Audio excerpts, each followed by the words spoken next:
দালালে ধরার জন্য বহুত টাকা খরচ করছে, দালালে খুঁজে পায়নি ভাই।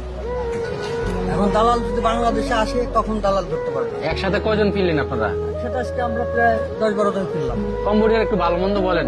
কম্বোডিয়া অবস্থা ভাই ভালো না, ও দেশে কাজ নাই, ও দেশে কিছু। ওই দেশের অর্থনৈতিক অবস্থা কেমন? অর্থনৈতিক অবস্থা বাংলাদেশে আমরা $1 126-27 টাকা পাই, আর ও দেশে $1 4,000 টাকা পাই, 4,000 খিমার।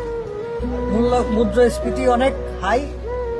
তো ও দেশে শুধু চায়না ব্যবসায়ীতে ঢুকে ও দেশে কিছু একটা করতেছে, কিন্তু এখন বর্তমানে আমেরিকার স্যাংশন চলে, এরা আর কাজ করতে পারবে না। আচ্ছা, আপনি কম্বোডিয়া গিয়ে কোনো টাকা পাঠাইতে পারছেন দেশে? আমি কম্বোডিয়ায় কোনো টাকা পাঠাইতে পারি না, বরং আবার বাংলাদেশ থেকে 2 লাখ টাকা নিয়ে মনে করেন যে আমার খাওয়া লাগছে, খরচ করতে হয়েছে। আবার আসার সময় আজকে যে টিকিট কাটলাম গতকালকে, টিকিট কাটতে যাবো ভাই দালাল, টিকিটের দাম মনে করেন $430 টাকা, $430। হ্যাঁ $430।